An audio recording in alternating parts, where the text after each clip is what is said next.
Hoy, en Desde la Sombra, el Instituto Tavistock en el condado de Sussex, Inglaterra, es el centro mundial de lavado de cerebros en masa y de ingeniería social. ¿Existe tal cosa? Existe. Para controlar el mundo, la élite necesita controlar la forma de pensar del ser humano. Se llama guerra cultural.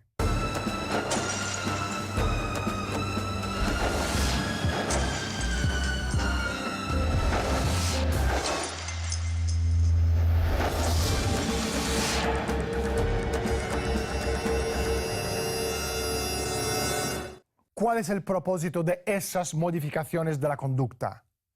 Implantar cambios forzados en nuestro modo de vida, extirpar por completo el sentido de identidad del ser humano, arrancarle el alma y sustituirlo después por uno pseudo-alma artificial y sintética.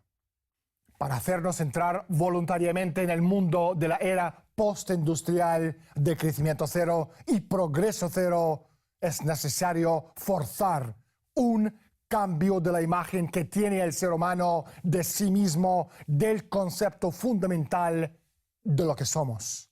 Hoy en Desde la Sombra hablaremos con David Christie y descubrimos tanto la red de Tavistock como los métodos de lavado de cerebro y guerra psicológica que están adaptando en este preciso momento con la intención de ser aplicados a proyectos de ingeniería social a gran escala. Pero primero, salgamos a la calle y preguntemos a la gente su opinión sobre el Instituto Tavistock.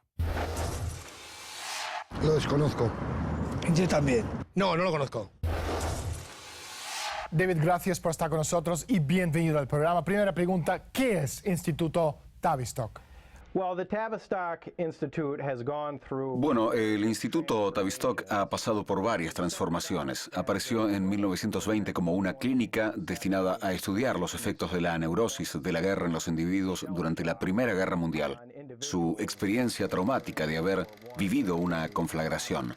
De modo que su propósito era entender y ayudar a las víctimas de la neurosis de la guerra a enfrentarse a su experiencia traumática. Poco a poco se fue convirtiendo en uno de los institutos principales dedicados al estudio de la así llamada dinámica de grupos. De todos modos, yo diría que uno no podrá entender lo que es el Instituto Tavistock si no entiende la transformación que experimentó el Imperio Británico. Y es lo que quería transmitir Winston Churchill cuando dijo: los imperios del futuro serán los imperios de la mente. La contrainsurgencia no puede desarrollarse apoyándose solo en el terror.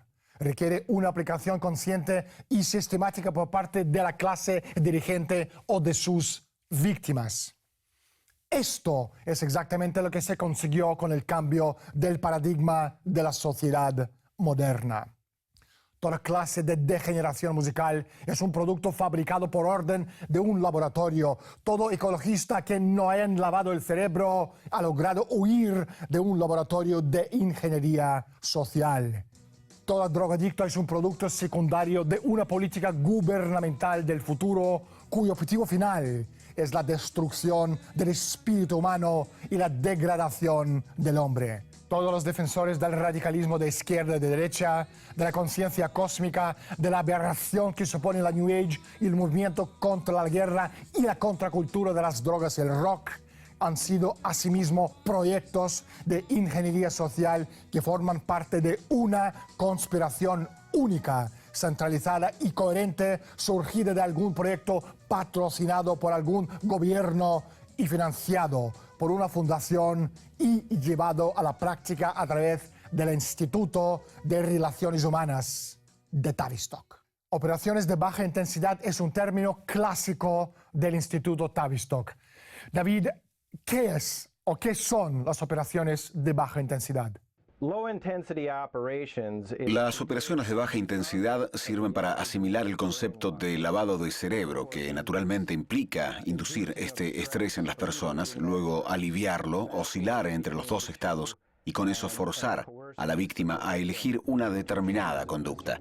Lo que hacen las operaciones de baja intensidad es aplicar este concepto a grandes grupos de personas. Tavistock había comprendido que la familia era el agente psicoactivo más poderoso de todos. Una de sus creaciones ha sido los grupos terapéuticos que proporcionaron la oportunidad que se necesitaba para aprovechar el poder que tenía la familia. El más adelantado de todos los practicantes brutales de la nueva psicología industrial fue el doctor John Rollins Rees, uno de los fundadores de Tavistock. Rees descubrió que el mundo de lo irreal podía crearse, el grupo social. Se obliga a una persona a transferir su identidad al grupo, en el cual es sometida a las formas más extremas de sugestión. Siempre que se destruya el sentido de identidad real de esa persona, se la podrá manipular como si fuera un niño. ¿Cómo funcionaría esto? Falta un experto líder de grupo y un grupo para crear un entorno familiar potente, aunque sea artificial. Una vez que se ha inducido dicho entorno, un terapeuta puede manipular a un miembro del grupo, no mediante un ataque directo, sino por medio de una manipulación sutil de los demás miembros del grupo. Por ejemplo, empleando la sugestión. Si la víctima ha sido llevada a creer que el grupo es algo que le ayuda, cuando dicho entorno haya sido manipulado y se vuelva contra ella, tenderá a ejercer el mismo impacto que el profundo rechazo de una madre. Fundador de Tavistock, Rees y el Instituto Tavistock comprendieron que la manipulación basada en la concepción burguesa de que el mundo exterior es algo mágico, es decir, miedos de la madre, era fundamental para controlar a las masas. Es decir, el Instituto Tavistock se puso a buscar métodos con los que manipular a las poblaciones explotando su ideología. Primero, creando numerosos grupos sociales y después poniendo dichos grupos en una situación competitiva, haciendo que todas las victorias dependieran exclusivamente de vencer a expensas de los grupos. Se podría establecer un orden social fascista. Bueno, yo creo que guerra cultural, ya de entrada la palabra guerra obedece a conflicto de... No sé si será conflicto, se referirá a conflicto de culturas, o entiendo eso en principio.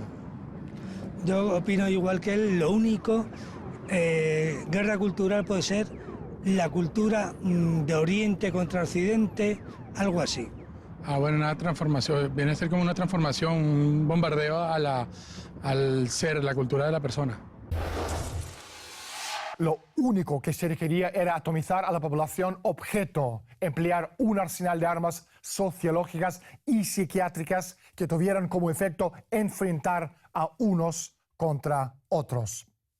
A una raza contra otra, a un grupo lingüístico contra otro, los derechos de las mujeres contra la opresión de los hombres, para después subdividir estos grupos en categorías profesionales, etcétera, etcétera, y después subdividirlos en pequeños grupos con intereses territoriales por comunidades, de forma tal que las fuerzas militares nunca se enfrentarán a más que una pequeña fuerza material representada por un núcleo duro resistente a una, por lo general, eficaz combinación de armas de control sociológicas y psiquiátricas. Cambiamos de perspectiva, cibernética.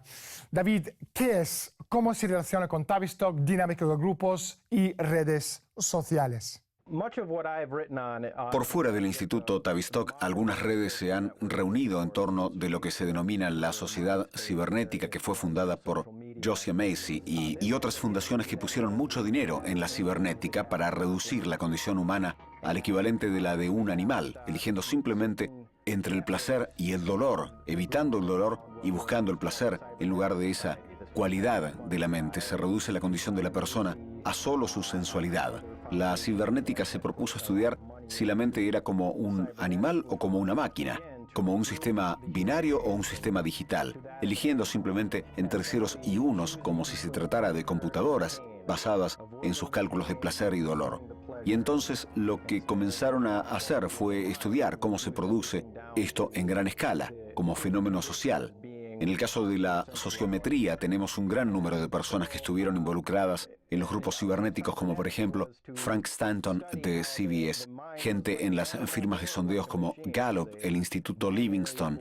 En conjunto, estos grupos se lanzaron a explorar el fenómeno psicológico a gran escala.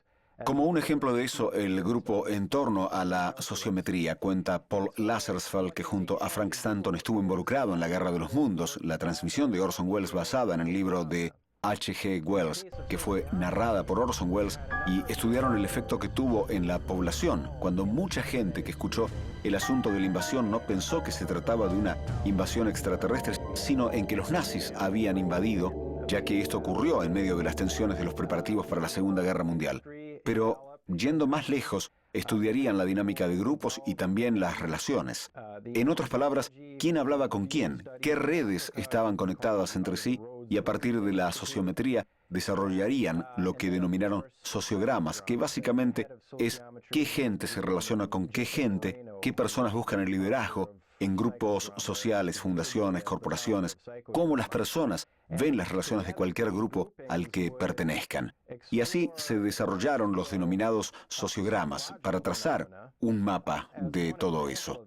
Y lo que obtuvieron fue que varias de estas agrupaciones se convirtieron en lo que se dio en llamar Red Internacional Social de Análisis, un grupo fundado principalmente por Barry Wellman, pero que incluye a varias de las personas de Sociometry, el Instituto Livingston y otros, y su agenda se había fijado el objetivo de desarrollar la tecnología que ahora conocemos como medios sociales, Facebook y demás. Ellos hablan de complejos modelos de imágenes en 3D para ver quién habla con quién, y como sostuvo gente remarcable del Instituto de Investigaciones, están estudiando esto porque se trata de algo muy persuasivo. La totalidad de lo que Tavistock ha hecho en lo que estos líderes en sociología, antropología y demás están interesados es en crear un grupo dinámico que tenga tendencia a reforzar el comportamiento del modo en que lo hace una familia, y tú no quieres ofender a tu grupo de iguales, tú no quieres convertir a tu entorno en algo incómodo. Entonces, esta dinámica de grupo tiene formas de reforzar el comportamiento, incluso en forma más eficiente que la del lavado del cerebro individual, ya sea que se trate de la terapia de electrochoque, drogas o el tipo de lo que podrían ser las técnicas de la vieja escuela de lavado del cerebro. Los grupos dinámicos pueden ser más efectivos en controlar grandes grupos de personas, en crear una psicología de masas. Comunicación, luego ahí empieza la parte de mercadeo, me imagino que se abre una puerta para el comercio. Hombre, el fin, evidentemente, para mí siempre es ganar dinero. Fundamentalmente. Prima más el ganar dinero que el público tenga información. Bueno, en un principio para conectar a la gente y en un segundo término para manipularlos y espiarnos. Uno puede ser el hacer una comunicación más directa y más rápida, y siempre subyacirá, hay un tema subyacente que es el tema económico. Por muy barato que sea el suscribirte a Facebook, tener Facebook o cualquiera, siempre hay un componente económico. No es lo mismo que haya una persona que pague 1000 que pueda haber 1.000.000 de personas que pague 1. Extrapolando la premisa hacia la contracultura, los ingenieros sociales pensaron que los ordenadores podían desempeñar un papel similar al del LSD en el control mental. En otras palabras, crear un artificial campo de concentración sin lágrimas. Sin embargo, para poder tener un campo de concentración sin lágrimas es necesario tener el control, las comunicaciones y el poder de la retroalimentación.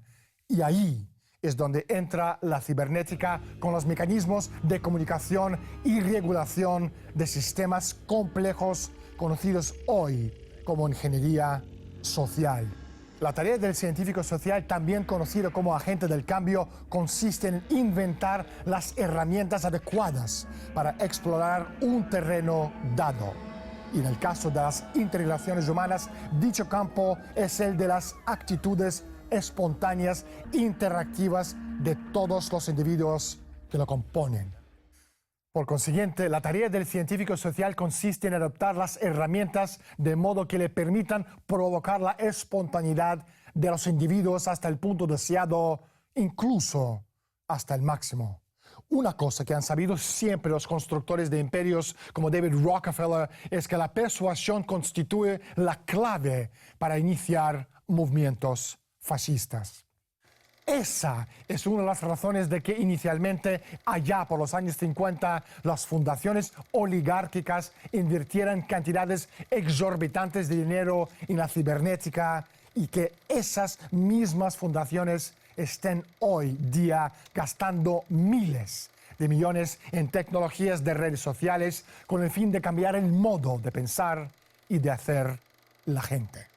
¿Por qué el lavado del cerebro se les resulta tan atractivo a los chicos del Instituto Tavistock? Bueno, recordemos que el Instituto Tavistock fue fundado como una entidad gubernamental en 1946, después de la guerra, con fondos de Rockefeller, la Fundación Ford, Joseph Macy, y algunos de estos grupos financieros internacionales constituían al Imperio Británico. Entonces, la intención de estas entidades financieras era buscar métodos para controlar a grupos de personas cada vez más grandes, para mantener vivo su sistema. Y su sistema era el sistema feudal, en el que la clase campesina es controlada por los reyes, las reinas, los lores y los varones y toda una variedad contemporánea del fascismo corporativista. Su intención es utilizar las técnicas de lavado de cerebro y aplicarlas a cada vez mayores grupos de personas para poder controlar a la gente a una escala cada vez mayor y persiguiendo sus propios propósitos. Y su propósito es controlar a la población creando una especie de nuevo feudalismo. En vez del viejo modelo autoritario que servía para imponer dictaduras, lo llamaron democracia consensual. Es decir, este nuevo método les permitía crear la apariencia de que la gente tenía la libertad de elegir su propia conducta, mientras que en realidad esta conducta era la única opción que se les ofrecía. Y de este modo, a la gente se le transmitía una sensación de estar eligiendo su propio futuro, pero en realidad todo fue un montaje. Las opciones fueron puestas delante de ellos. Kurt Lewin era uno de los individuos clave dentro de la estructura de Tavistock. Él refinó técnicas del grupo sin líder en una herramienta de contrainteligencia. David, ¿cómo se hizo? Lewin fue el padre de la dinámica de grupos y uno de los primeros expertos que reclutó Rees. Comenzó su trayectoria profesional en la Universidad de Cornell, donde trabajó en una serie de estudios sistemáticos sobre el efecto de la presión social en los hábitos de la alimentación de los niños. Según Lewin, una de las técnicas principales para destruir la moral por medio de una estrategia de terror consiste exactamente en la táctica siguiente: que la persona no sepa con claridad en qué posición se encuentra ni qué puede esperar. Si además se confunde su estructura cognitiva sobre dicha posición mediante decisiones poco claras en cuanto a tomar medidas disciplinarias severas o proporcionar un trato amable, junto con la propagación de noticias contradictorias, es posible que la persona llegue a no saber siquiera si un plan en particular va a acercarla o alejarla de su objetivo. En esas circunstancias, hasta las personas que tienen objetivos claros y están dispuestas a correr riesgos, quedarán paralizadas por un grave conflicto interno respecto de lo que deben hacer. Creo que es igual. Cada gobierno, cada país proyecta su cotidianidad, lo que quiere. Al 50%. Correcto, igual que mi amigo. Yo creo que nos cuentan un 100% de mentira y 0 de verdad. Lewin propuso que mediante el uso de técnicas de lavado de cerebro destinadas a grupos pequeños se podría establecer una forma de dictadura fascista más eficiente. El número y la notoriedad de una horda de agentes autoritarios propia del régimen nazi podría reducirse si se crearan pequeños grupos comunitarios que se administrasen solos. Ellos mismos consideran que existen gracias a la capacidad que tienen como personas para influir en la conducta de quienes se encuentran en su entorno inmediato.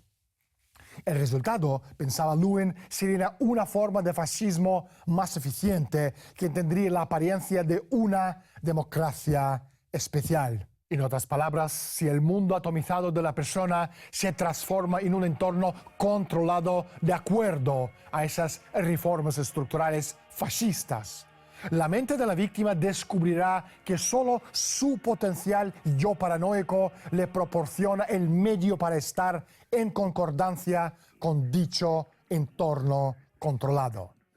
Es decir, el fascismo es el mundo deseado que aparece en los sueños paranoicos del inconsciente.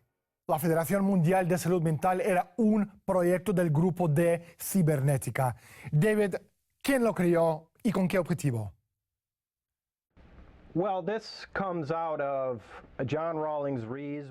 John Rawlings Rees fue su primer presidente y la idea era promover el concepto de persuasión y crear una psicología masiva para la población. Pero todo esto forma parte del plan del gobierno mundial.